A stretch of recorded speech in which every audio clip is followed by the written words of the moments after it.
Why did she stop moving when everyone else marched forward? The square was full of noise, tourists laughing, cameras clicking, the shuffle of feet on old stone. And yet in the middle of it she froze. The uniform she wore wasn't ceremonial, though from a distance it could have passed as one. Pressed, sharp and clean, the kind of fabric that hid sweat, fear, and the weight of memory. No one knew her name. They weren't supposed to. To them she was just another figure in formation, a silent presence, rigid and unyielding. But inside, her thoughts wouldn't stop moving. She counted breaths, one after another, until they steadied. In, out. The same rhythm she had used in the desert, lying prone for hours, scope pressed against her cheek. Back then, silence had been her only ally. Now silence betrayed her. Because in that stillness, the memories returned. The sun was warm overhead, but she felt cold. The stone beneath her boots reminded her of another ground, the rough dirt of a compound courtyard, the day the mission had gone wrong. Her body remembered before her mind allowed it, and her hand twitched just enough for the man standing 3 rows back to notice. He shouldn't have noticed. He wasn't supposed to, but he did. And that's when everything began to unravel. Her name, the one buried beneath code names and call signs, was Claire. A name her mother had whispered when the nightmares came, long before war had reshaped her into something else. She had once been a daughter, a sister, a student of languages and history. She had once thought she'd spend her life inside libraries, not battlefields. But choices, once made, carried weight, and hers had carried her far from home. The others didn't know why she had volunteered for this assignment. They assumed it was just another rotation, another duty. Stand guard, play the part, keep still until relieved. Easy work compared to where they'd been. But Claire had requested it, insisted even. Why, she hadn't told them, not yet. The crowd thickened as the hour approached. Children tugged at their parents' hands, pointing at the line of guards. Cameras rose like a forest of black lenses. Tourists whispered, some trying to make the soldiers laugh, others daring to step too close. Everyone knew the rules. The guard would not move. Not a blink, not a flinch. Unshakable, unbreakable. But what if they did? One boy tested it, shuffling forward, almost within arm's reach. He laughed, his friends egging him on. And Claire felt her chest tighten. Not because of the boy, but because of what movement meant. She knew too well. Movement was never just movement. It was warning. It was escalation. It was the moment before everything shattered. Her fingers curled, nails biting into her palm. Her jaw locked. She wanted to tell the boy to stop, to step back, to respect the silence. But her training chained her tongue. And then behind him, she saw someone else. Not laughing, not taunting, watching. A man in a dark coat, eyes fixed not on the guards as a spectacle but on her, only her. His gaze was steady, too steady, and the hairs on the back of her neck rose. She knew that kind of stare. She felt it in alleyways overseas before the ambush. She felt it in markets, in doorways, in moments when danger wrapped itself in normalcy. No one else noticed him, but she did. And she couldn't unsee him. Her heart quickened, but her body betrayed nothing. She had mastered that much: stillness, composure, the mask. But inside, her thoughts split in two. One half calculated, distance, angle, possible threat. The other half spiraled. What if she was wrong? What if this was just paranoia, another ghost trailing her home? Because that was the truth she never admitted out loud. She didn't always know where the war ended and where normal life began. Sometimes they bled into each other. Sometimes she feared they always would. The man shifted, taking one step closer to the crowd. Not much, just enough to set her pulse racing. Her hand brushed the seam of her trousers, the place where once a rifle strap would have cut into her shoulder. But today there was no rifle, no scope. Only her uniform, and the silence. She remembered her last mission, the shot she hadn't taken, the face she hadn't forgotten. A girl no older than 12 standing too close to a target. She had frozen then too. Held her breath, waited, prayed for the moment to pass. It had, barely, but not without consequence. Her commander had asked her later, "Why did you freeze?" She hadn't answered, she couldn't.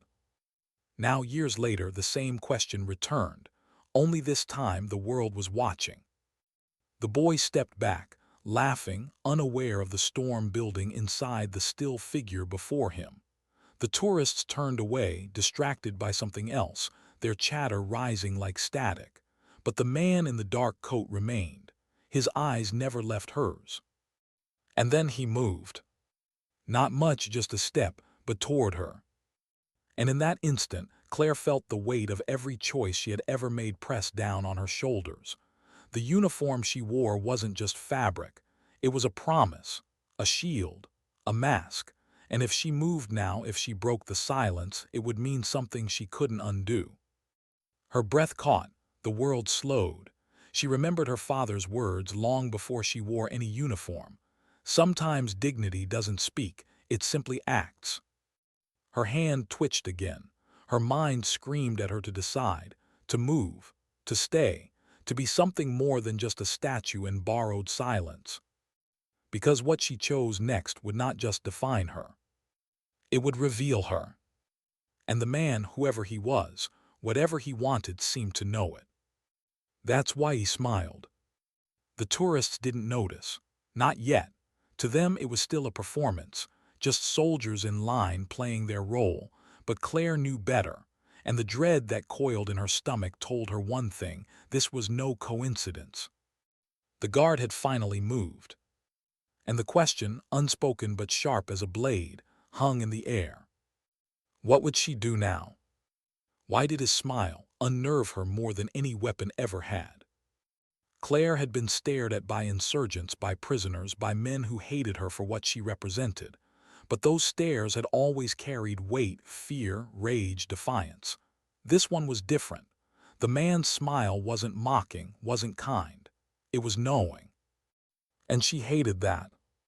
The crowd swelled again, folding him into the blur of faces. For a moment she thought she'd lost him, that maybe she'd imagined it. But then she saw the coat again, slipping through tourists like smoke, always edging closer. She fought the urge to shift her weight. Any movement now would betray her discipline, and yet every nerve in her body screamed at her to do something. Stillness, that was her shield. But stillness could also be a trap. When she had first joined the unit, the others hadn't taken her seriously. Too quiet, too bookish, too precise. They'd called her library until her first deployment, when she'd held her scope steady for 18 hours without a word of complaint. After that, they'd stopped mocking her. They gave her a different name: Ghost. She'd worn that call sign like armor, a reminder that invisibility could be power. But invisibility had a cost. It meant no one asked about the person beneath the mask. No one asked why she never called home, why she kept a folded letter in her breast pocket that she never opened. Ghost had been easier to carry than Claire. But here in this square, surrounded by laughter and cameras, Ghost wasn't who she was supposed to be. She wasn't a sniper anymore. She was a guard, a symbol, a statue in flesh. And symbols didn't bleed. Only Claire did. The man stopped at the edge of the crowd, just behind a row of tourists. His eyes flicked sideways, scanning the line of soldiers. Then they landed on her again. He didn't blink, didn't look away. Her chest tightened. A bead of sweat slid down her temple, hidden beneath her cap. She fought the memory that clawed its way forward.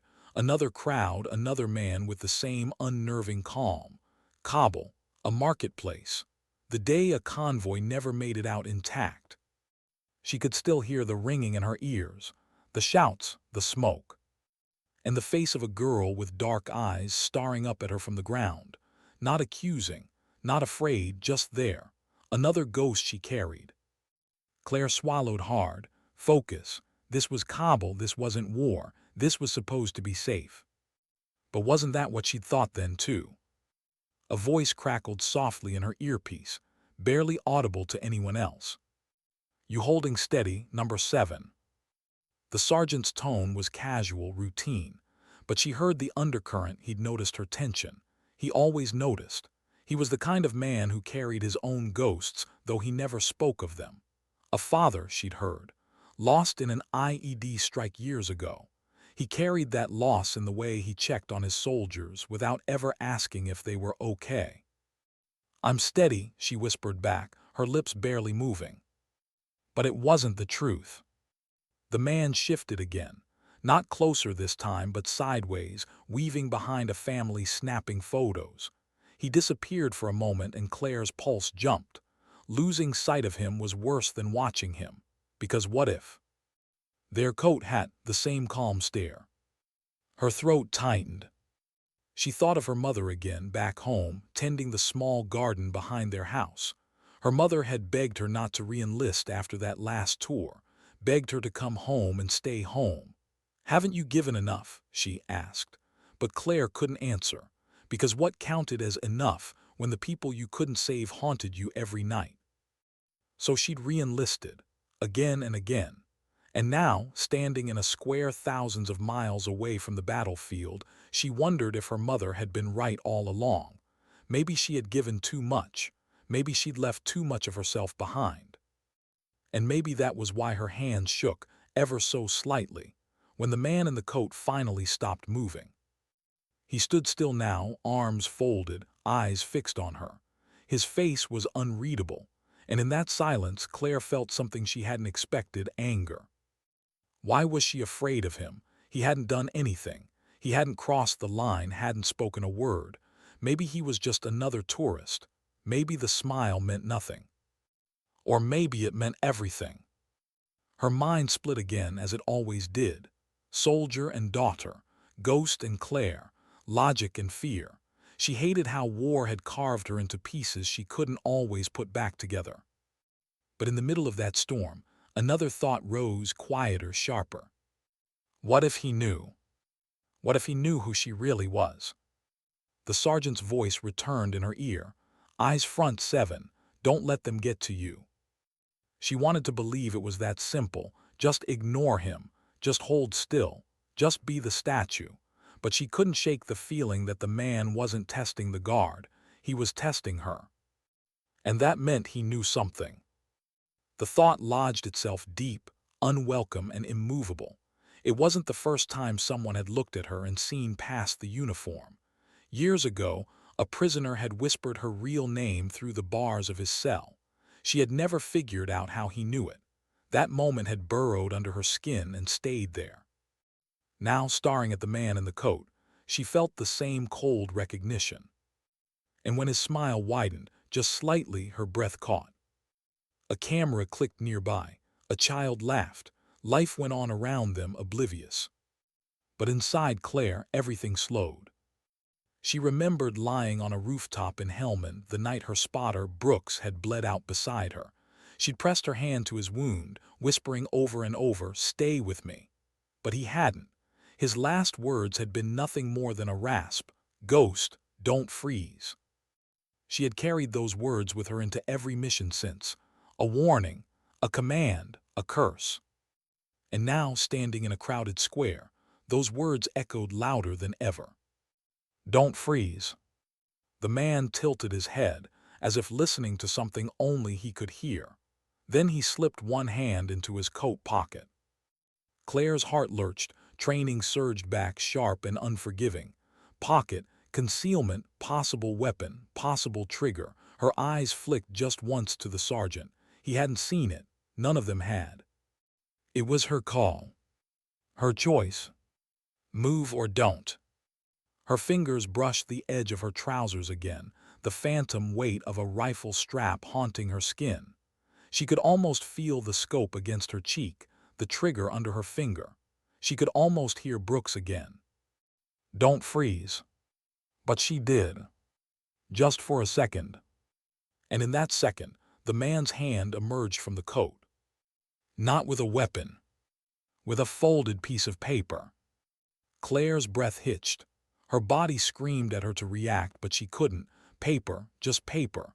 He held it loosely as if it meant nothing, but his eyes never left hers. And something inside her cracked. Because she knew, without knowing how, that whatever was written on that paper wasn't random. It was for her. Only her. The square blurred around her. Noise became muffled like she was underwater. The man's smile never faded. He lifted the paper slightly as if offering it, not enough to make it obvious to the crowd, just enough for her to see. And then he slipped it back into his pocket. She couldn't move, couldn't breathe. The rules demanded she stay still, silent, unflinching, but her mind was unraveling. Because there was only one question left now, a question that dug deeper than fear, deeper than duty. How did he know her? And why now? The sergeant's voice cut through again, sharper this time. 7, focus, eyes front. She obeyed. She forced herself to stare straight ahead, the mask back in place. But inside, her world had shifted. The man in the coat had moved. And the tourist had frozen. Not out of fear, but because he already knew something she had spent years trying to bury. Why didn't he hand her the paper when he had the chance? That question gnawed at her, sharper than the heat on the back of her neck, sharper than the ache in her locked knees. He'd shown it deliberately, just enough for her to know it existed. Then he'd hidden it again. A message, yes, but also a challenge. He wanted her to move first. And that was the cruelest part, because she couldn't. Her role demanded stillness. The tourists expected it, the sergeant expected it, the unit expected it. But Claire felt the weight of the paper like it was already pressed into her palm. Whatever it contained wasn't random. It was hers. And it terrified her. The next hour stretched like a wire pulled too tight. The crowd shifted, families came and went, laughter rose and fell like the tide. But the man in the coat stayed, always at the edge, always watching. Sometimes he'd turn away as if distracted, only to glance back seconds later, his eyes locking onto hers again. It was a game. She hated games. Her body ached with the effort of stillness. Calves tightening, shoulders burning, fingers twitching with suppressed energy. But the worst pain wasn't physical. It was in her chest, where fear and curiosity battled for ground. Why her, why now? And what did the paper say? She thought back to another piece of paper, years ago, folded into her breast pocket. A letter she had never read. Brooks had written it, her spotter, the one who hadn't made it home. After his death, they'd given her the envelope with her name on it, just ghost scrawled across the front. She had carried it through 2 tours, kept it near her heart like a talisman, but she had never opened it. Because she was afraid of what it might say. That she had failed him, that he blamed her, that his last thought had been anger. The paper in the man's pocket brought that fear roaring back. Words carried weight. Words could wound deeper than bullets, and she wasn't sure she could survive another cut.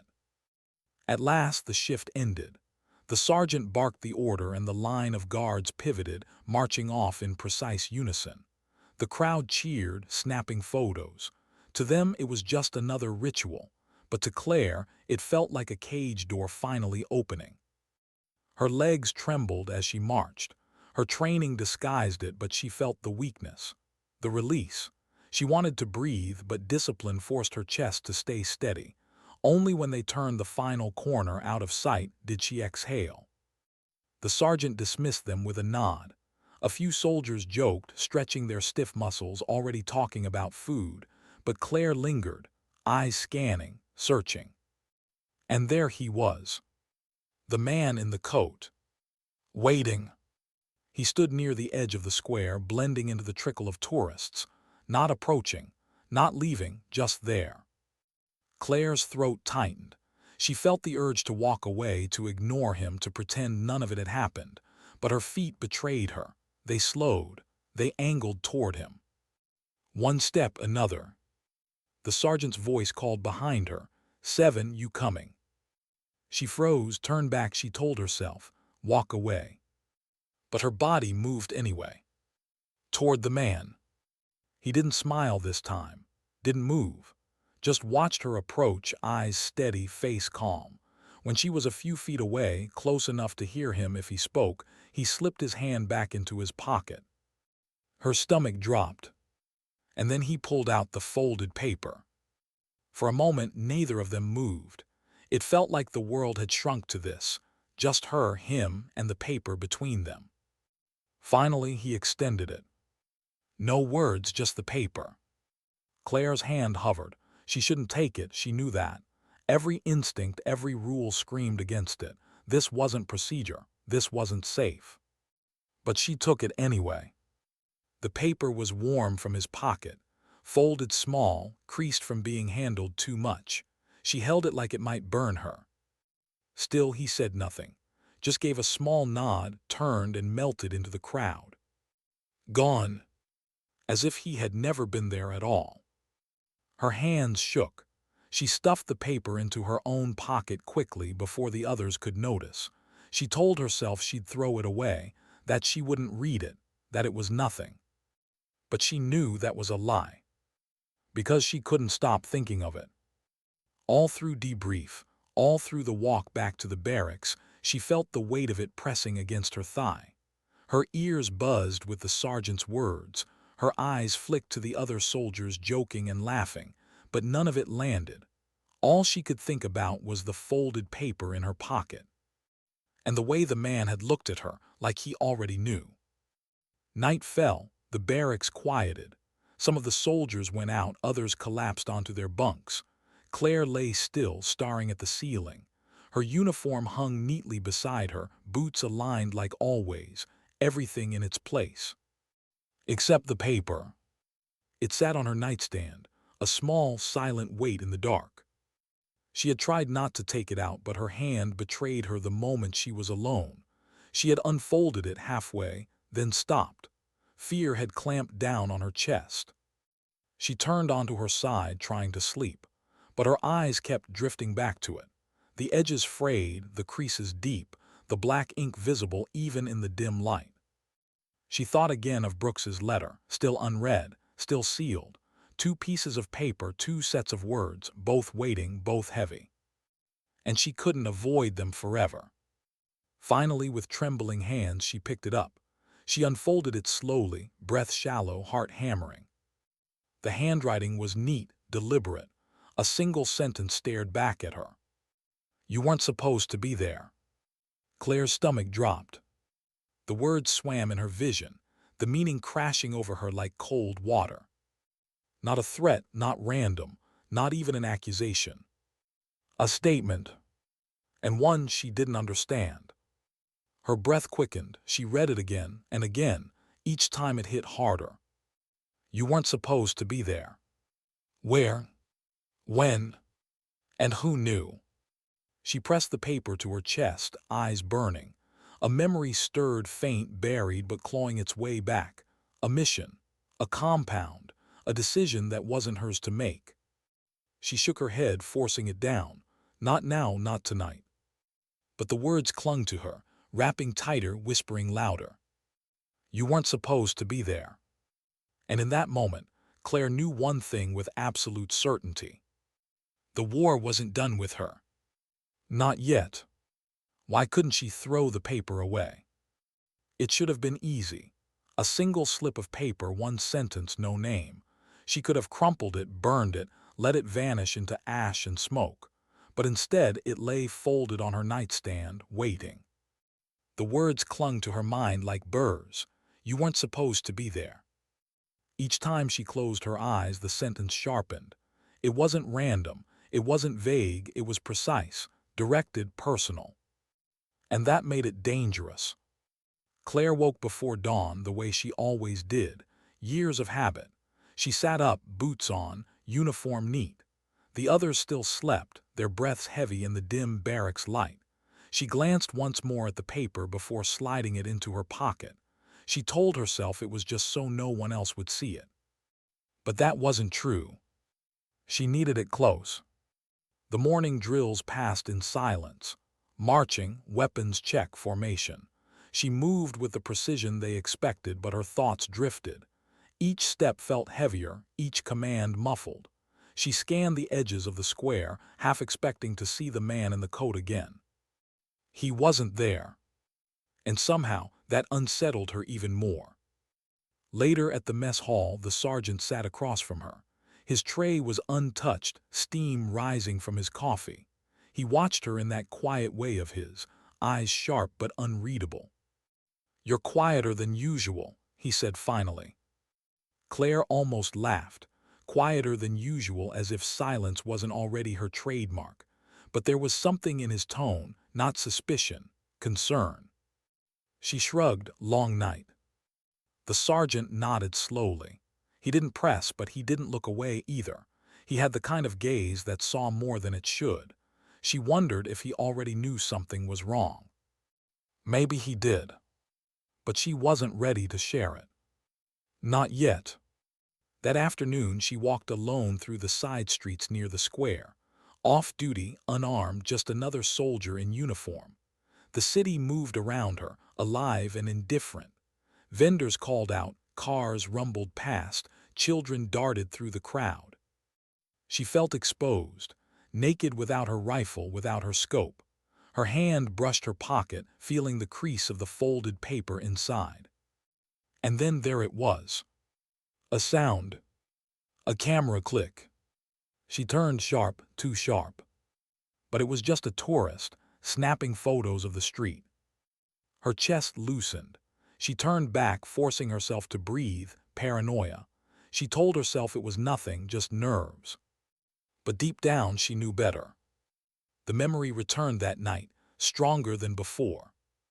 She was back in Helmand, the compound walls rising around her, the air thick with dust. She remembered moving through narrow corridors, every sense on edge, her spotter Brooks at her side. The mission was simple: identify, confirm, eliminate. But it hadn't been simple, not when she turned the corner and seen the girl. Dark eyes, small frame, frozen in place. Claire's finger had hovered on the trigger. She should have fired. That was the rule. Identify the target, neutralize the threat. But the girl wasn't holding a weapon. She wasn't running. She was just standing there. And Claire had frozen. In that hesitation, everything unraveled. Gunfire erupted. Shouts, chaos, smoke. Brooks went down.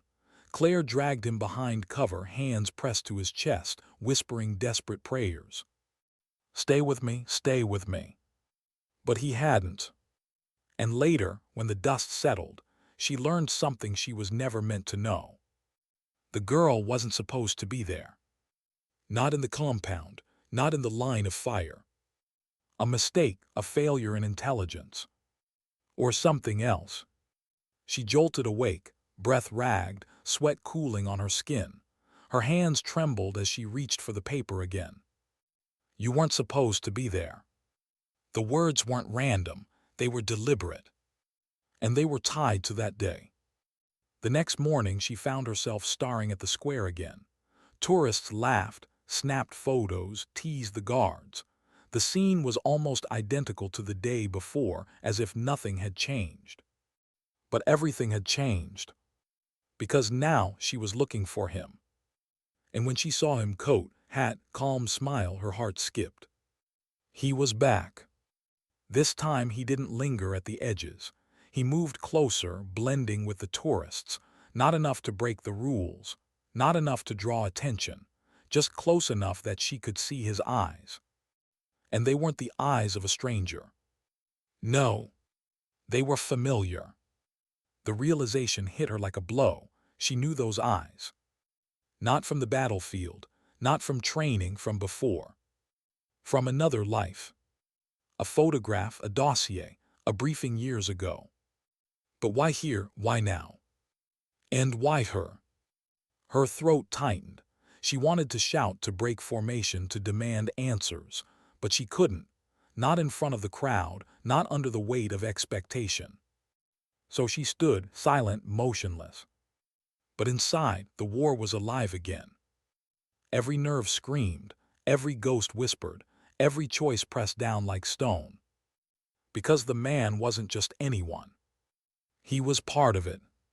The compound, the girl, the mission that had broken her. And if he was here, watching her now, then the past hadn't been buried at all. It had followed her home. That night she unfolded the paper again, reading the words until they blurred. You weren't supposed to be there.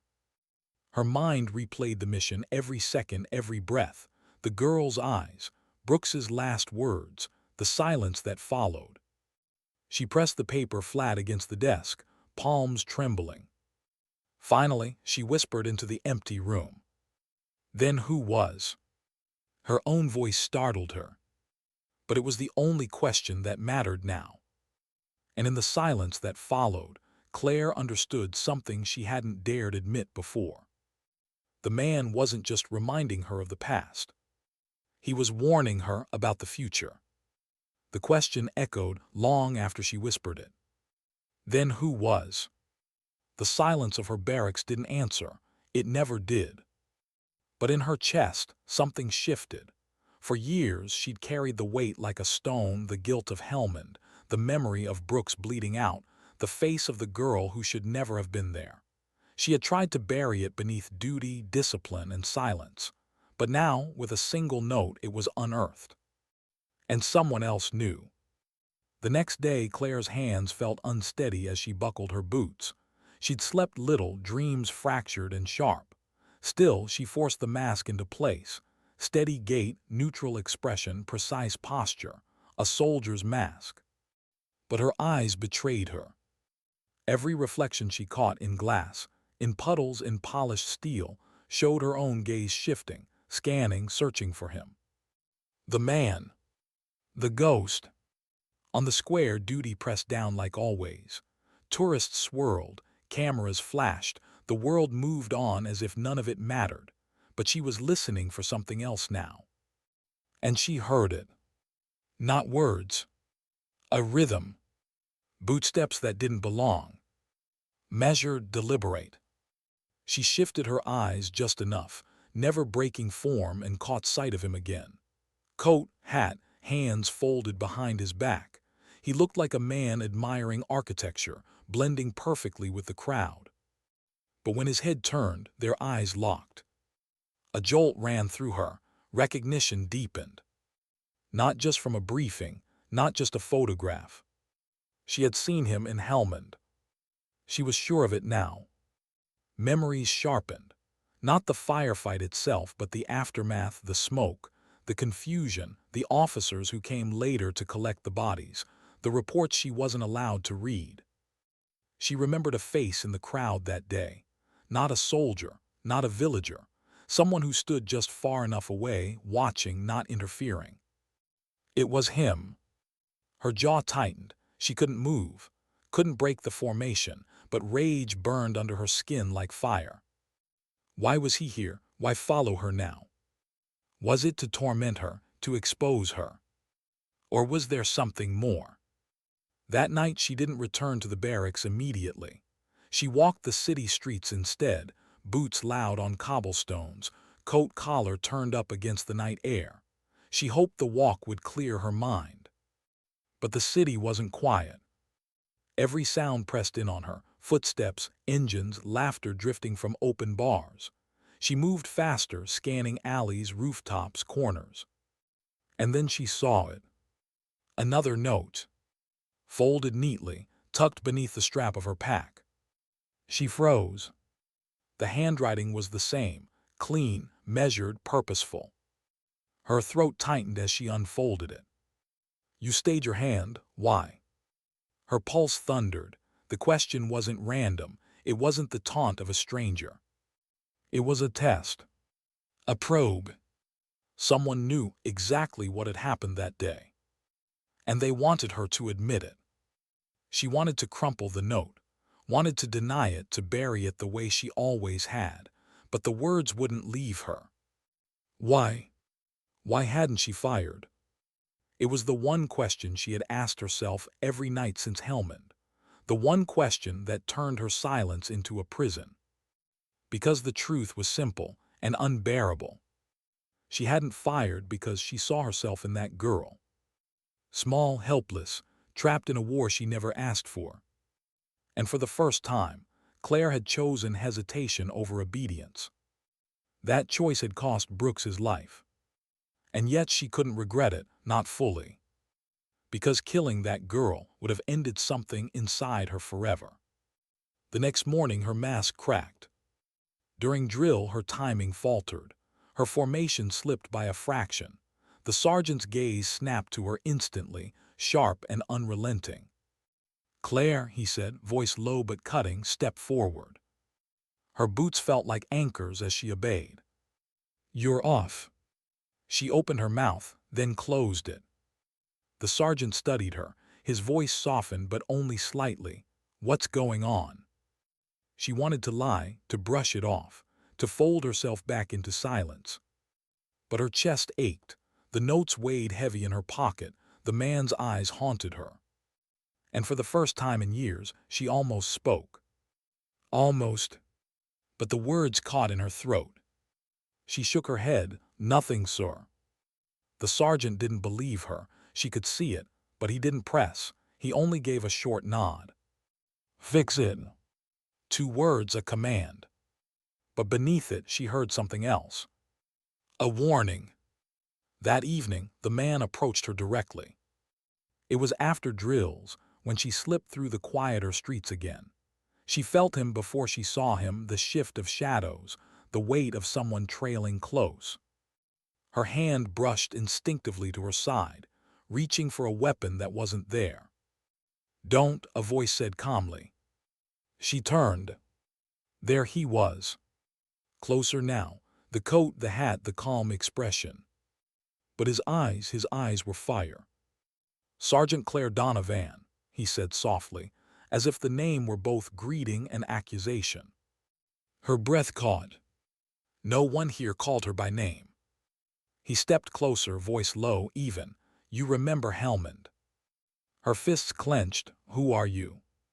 "Someone who was there, someone who knows the truth." Her chest tightened. "What truth?" He held her gaze, and then he said it. "The girl lived." Her world tilted. The sounds of the city fell away. The air thickened. She shook her head. "No, that's not possible. You spared her," he said. "And because you did, she walked out of that compound alive. She's not a ghost, not a casualty. She's flesh and blood." Her knees felt weak. All these years she had carried the weight of that choice, believing it had doomed Brooks, believing it was her greatest failure. But if the girl had lived, the burden shifted, not lighter, just different. Because now her silence wasn't just guilt. It was knowledge. Her voice cracked. "Why are you telling me this?" "Because she remembers you." He slipped something into her hand, another folded paper, and walked away before she could stop him. She opened it with trembling fingers. It wasn't a note this time. It was a photograph. Of the girl. Alive. Older now, but unmistakable. And written beneath it, in the same precise handwriting. "She's looking for you." The paper slipped from her hand. Her breath came in gasps. Because in that moment, Claire understood. The past hadn't just followed her home. It was about to collide with her future. Why hadn't she burned the photograph? That was the question that tormented her through the night. She had sat at the edge of her bunk, the barracks dark, the picture clutched in her hand until her knuckles ached. More than once she had imagined striking a match, letting the paper curl and blacken until nothing was left but ash. But she didn't. Because the girl's eyes stared back at her.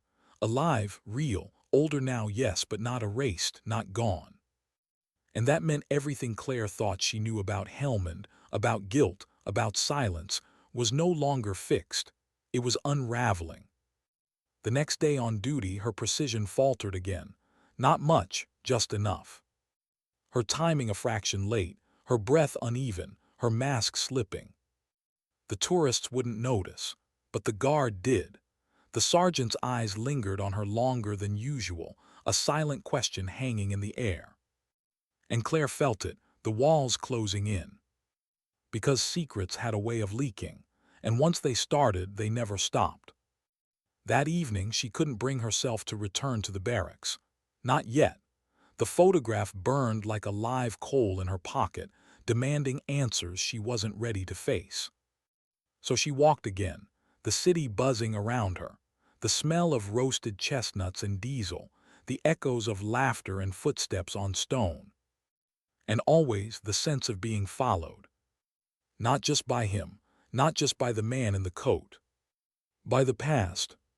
By her own choice. She found herself by the river without meaning to. The water reflected the city lights in trembling ribbons. She leaned against the rail, hands gripping cold metal, breath visible in the night air. She wanted to scream, to curse, to demand why this was happening now after years of burying it. But no sound came. Only silence. Always silence. Claire. The voice made her spin. Not the man. Someone else. A woman. She stepped out from the shadows, younger than Claire, though not by much. Dark hair pulled back, scar along her cheek, clothes ordinary, nothing that drew attention. But her eyes were the same as the photograph. The girl. Older now, hardened but alive. Claire's throat closed, words jammed inside her chest. It wasn't possible. It couldn't be her. But it was. The girl stared at her with a mixture of anger and recognition. It was you. Claire froze. Her hand gripped the railing until her fingers ached. I remember, the girl said. Her voice was steady, but her jaw trembled. The day they came, the gunfire, the smoke, you were there, you looked right at me. Claire's mouth opened. Nothing came. The girl's eyes filled, not with softness, not with gratitude, but with something sharper. You could have pulled the trigger. Claire's chest cracked. She wanted to explain, to justify, to say she couldn't, that she wouldn't, not at a child. But before she could, the girl's voice cut through. And you didn't, you hesitated, and because of that I lived. The words struck like a blade. Not praise, not forgiveness, just truth. And truth was heavier than any accusation. The girl stepped closer. The river wind lifted strands of her hair. Do you know what happened after? Do you know what it cost? Claire's breath trembled. I know someone died. The girl's eyes sharpened. Not just someone, your brother in arms, the one who covered you. Brooks. The name echoed. The face returned. The sound of his last breath pressed into her chest. The girl's voice softened, but it carried more weight for it. I saw it. I saw him fall. I saw what your silence cost. Claire's knees weakened. She wanted to turn, to run, to collapse. But the girl wasn't finished. And still, I can't hate you. The words hung in the night. Claire blinked, stunned. I should.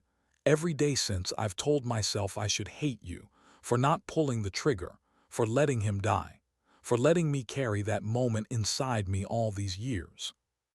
The girl's eyes filled now, the anger slipping into something else. But I can't, because you gave me a life. You gave me a chance to grow, to survive, to stand here now. Claire's throat burned, her eyes blurred. The silence between them stretched long, broken only by the lapping of the river. And then Claire whispered it. I'm sorry. 2 words, fragile, broken. The girl nodded once, so am I. They stood like that, strangers and not strangers, tethered by a single decision neither of them could undo. The city roared around them, uncaring. The world moved on. But between them, time felt still. Then the girl reached into her pocket and pulled out something folded. Not a note, a map. She pressed it into Claire's hand. There's more you need to know, she said. Claire frowned, unfolding the paper. Coordinates, dates, markings. What is this? The girl's eyes darkened. The man who gave you my photograph, he's not just a messenger, he's using us, watching us. There are others like me. Children spared, civilians overlooked, witnesses to things no one wants to talk about. He's gathering them, for what I don't know. Her voice lowered. But it's not just about you or me, it's bigger. Claire's hand trembled on the map. The weight of silence deepened. Not just guilt, not just memory. A web. A pattern. Something her choice had cracked open. The girl's voice steadied. You're part of it whether you want to be or not. He won't stop until he has you. Claire's breath shook. Why me? The girl met her eyes. Because you hesitated. And in that hesitation you broke the chain. You proved we aren't just targets. That choice made you dangerous. The map slipped in Claire's hand. Dangerous. Not a mistake, not a failure. Something else. Her silence wasn't just hiding guilt anymore. It was hiding power.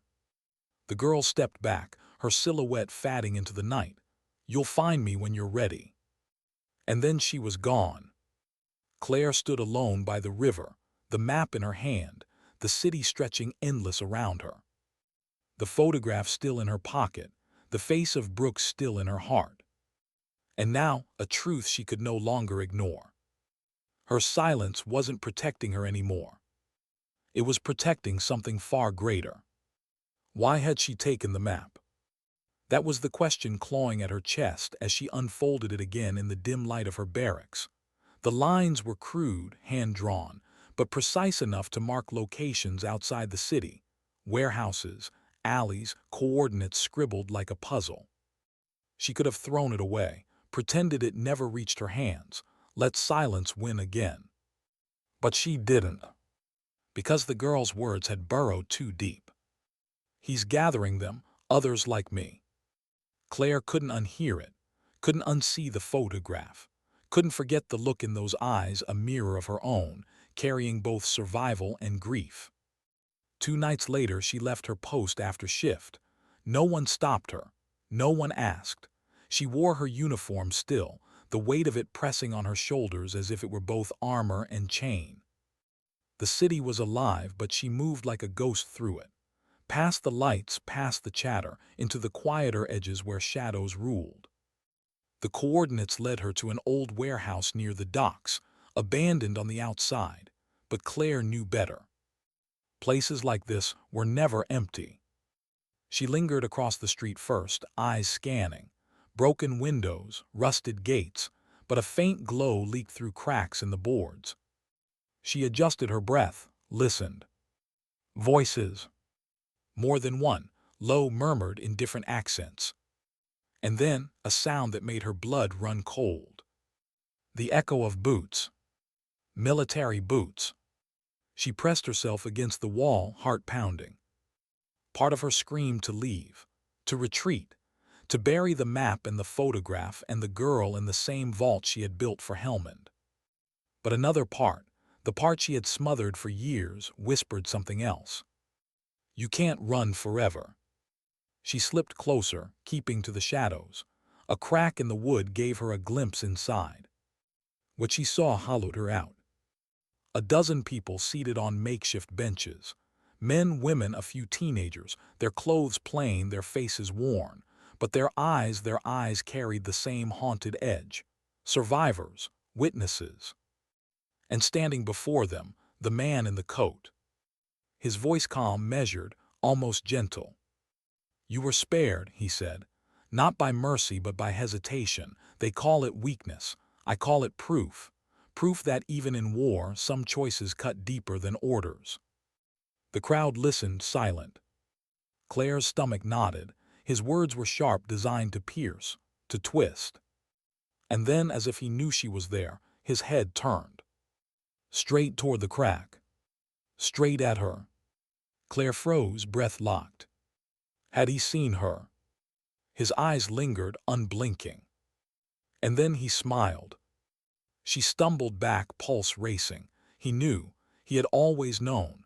Every note, every glance, every breadcrumb had been deliberate. He wasn't just watching her. He was leading her. The trap wasn't around the survivors. The trap was around her. She turned to leave, but a voice stopped her. Wait. It wasn't him. It was one of the women inside, young, shaking. She had spotted Claire through the crack. The sound drew the others. Heads turned, eyes fixed on the sliver of movement outside the boards. And suddenly, Claire felt the weight of all of them. Survivors, witnesses, people bound by the same hesitation she carried. Her lungs constricted. And then the man's voice came again, steady, commanding. "Let her in." The door creaked open. Claire didn't want to move. Every instinct screamed at her to flee, but her boots carried her forward, step by step, into the dim light. The survivors stared at her. Whispers rippled, recognition in their eyes, not of her face but of her uniform. The man welcomed her with a nod, as if she had been expected all along.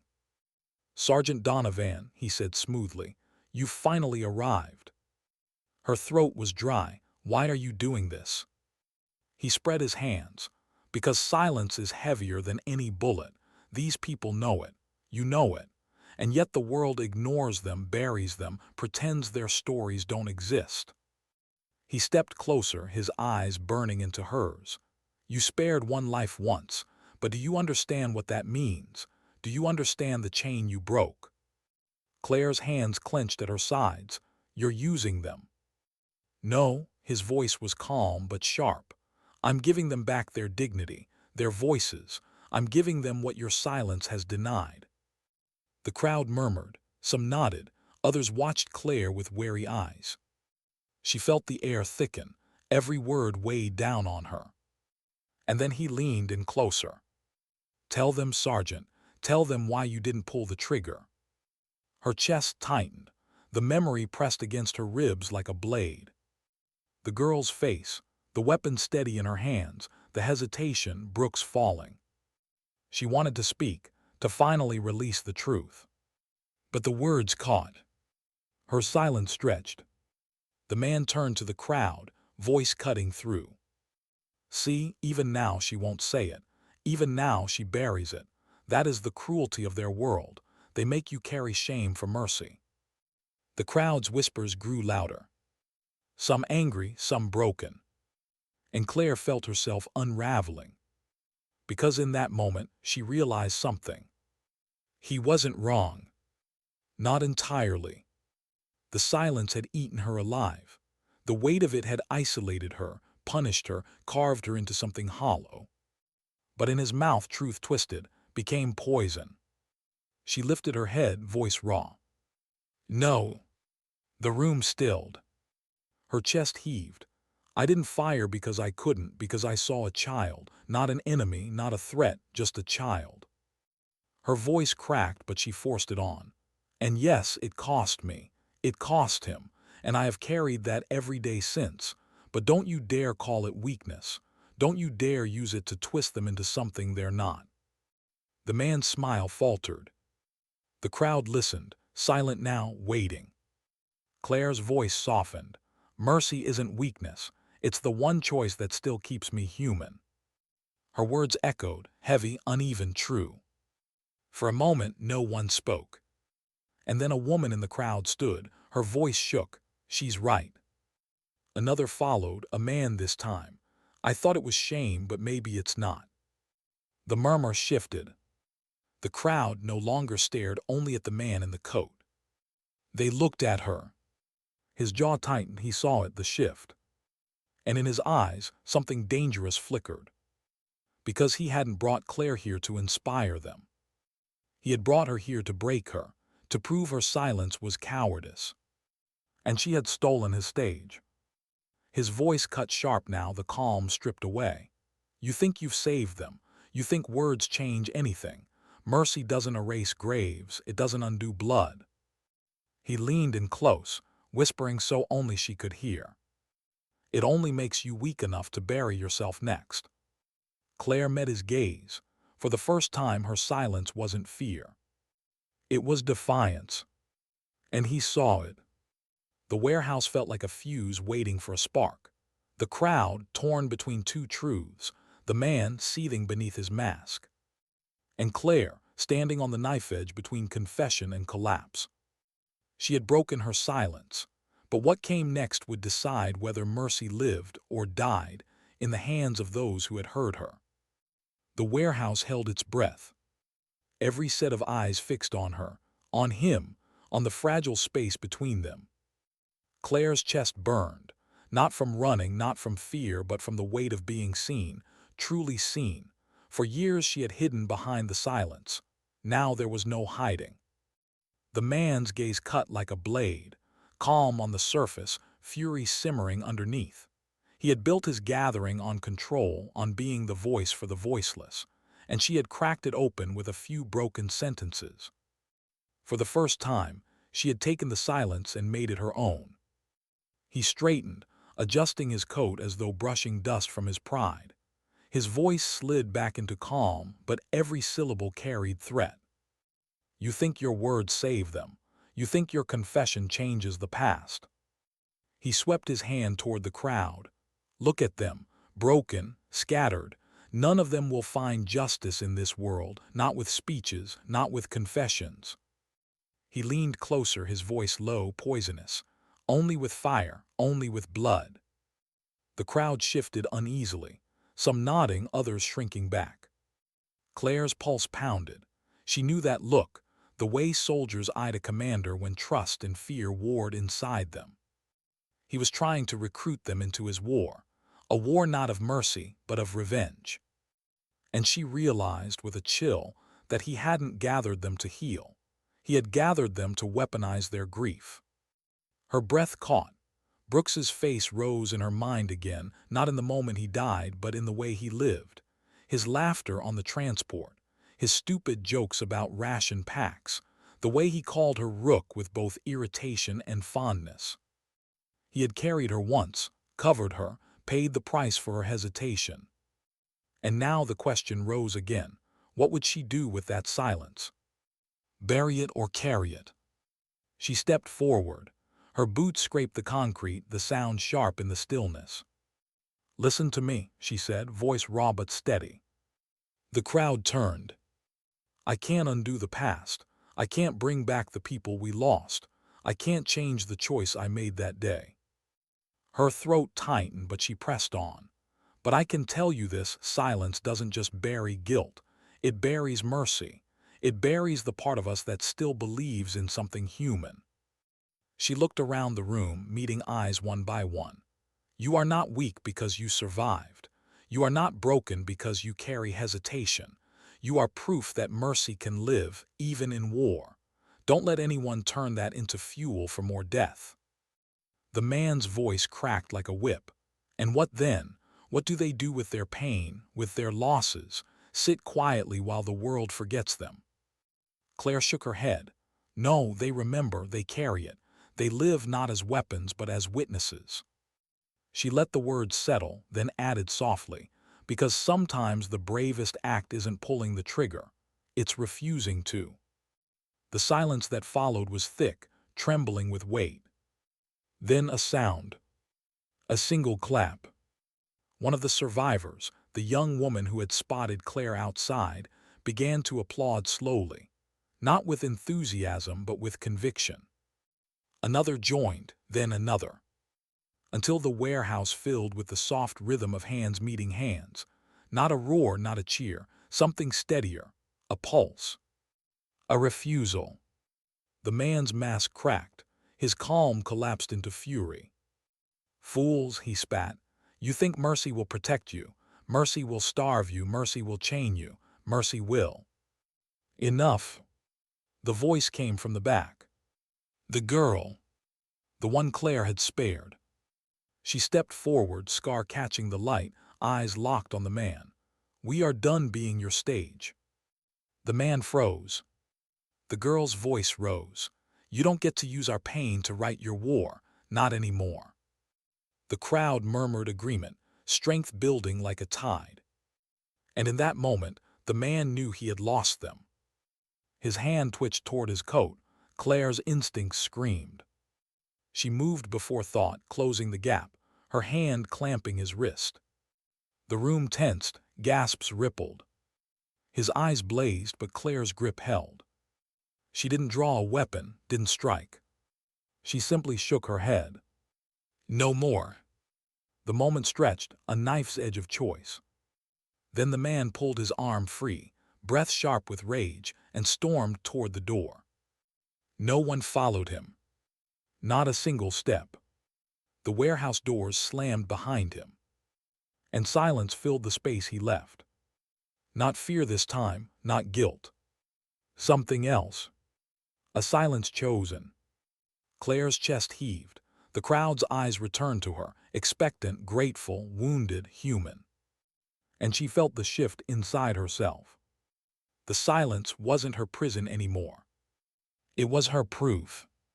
Proof that dignity doesn't need to shout, that mercy doesn't need applause, that sometimes the strongest act is the one no one sees. The girl stepped closer. For the first time since the river, there was no anger in her eyes, only recognition. "You gave me a chance," she whispered.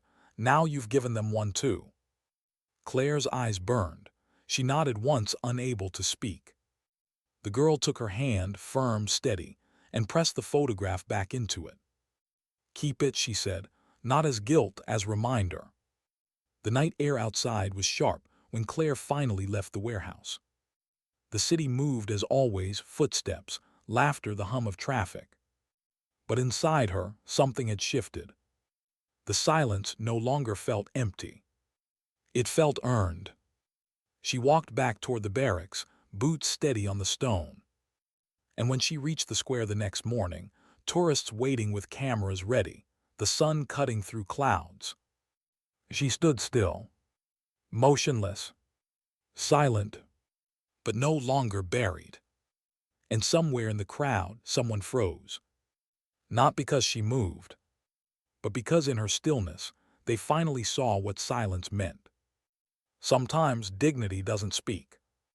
It simply acts.